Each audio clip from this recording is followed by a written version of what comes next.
Hello guys, and welcome back to Excellent Gamers. Today I'm gonna talk about a game that I beat recently, and that's Lunar Silver Star Harmony for the PSP. So let's get to it.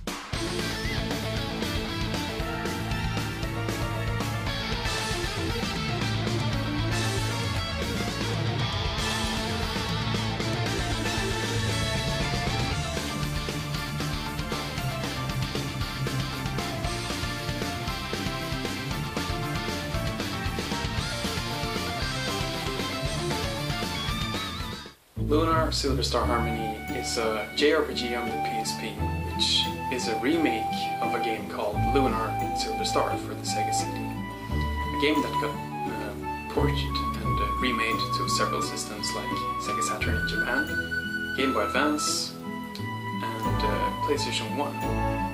The PlayStation 1 version is supposed to be a fan favorite, and it got released in English, not in Europe unfortunately, but in North America, and it was translated by Word Media Science, which makes great translations of games. The Word Media Science script is still in this remake here, and that's really nice. Although we have new voice actors for the cutscenes and in-game as well, it's still the same script, and that's really nice. The game also have updated graphics, which looks really nice, as well as a remade soundtrack. The thing about the graphics and soundtrack in this game is that all the older versions of the game looked like previous gens of games, in my opinion. Like the one for Sega Saturn and PlayStation 1 definitely looks like more of a Super Nintendo or Mega Drive or Genesis game. So to finally have this version here, which looks more like a 32-bit sprite game, is really welcome. Also, it's the same when it comes to the sound. The music in the older games sounds like MIDI files, or I think it's MIDI or Redbook, but the high quality soundtrack in this game sounds really nice. So the story in this game is what makes it really great, but I don't want to spoil it too much. It's about a kid called Alex who goes on a journey with his friends to become the new Dragon Master. The story is probably the best part of the whole game, so if you play the game, you're gonna enjoy it.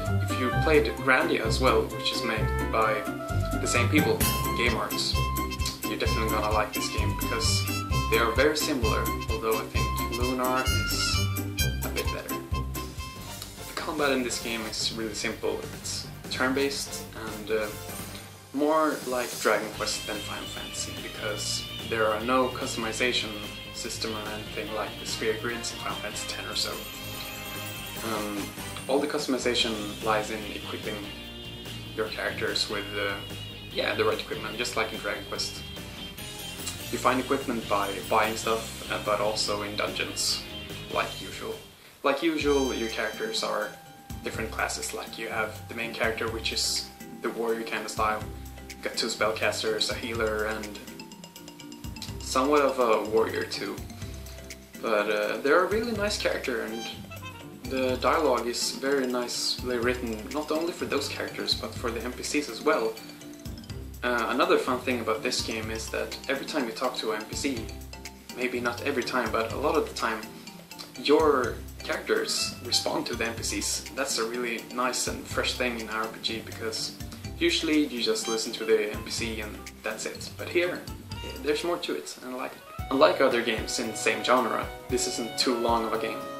It's about 25 to 30 hours, I think, and it's a really nice 30 hours because it's really straightforward, and it's a very easy game, which is a bad thing in my opinion, but it makes the story really appreciable, and it's awesome because it's a portable game, so whenever you can, just pick it up and play some, because you're not gonna get stuck in this game. It's just really enjoyable. I totally recommend this version of the game.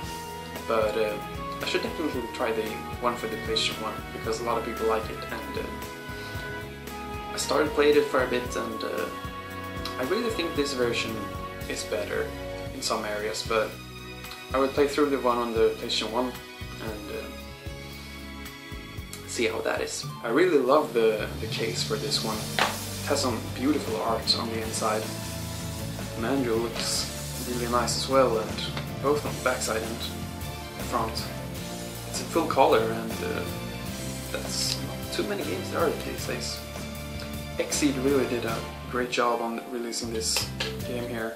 The disc has unique art as well, and yeah, this looks really cool. There is a limited edition for this game as well, which comes in a really nice box with the music CD and cards. Although I decided to pick this game up because one of the reasons I haven't played the one for PlayStation 1 yet is because it's a really rare to find and expensive game, so I finally got this one for cheap, and it was well worth it. Now that I know how good this game is, I could definitely pay that much for it. It's one of those classic games that everyone should play, so Lunar Silver Star Harmony, get to it guys, and until next time, get gaming.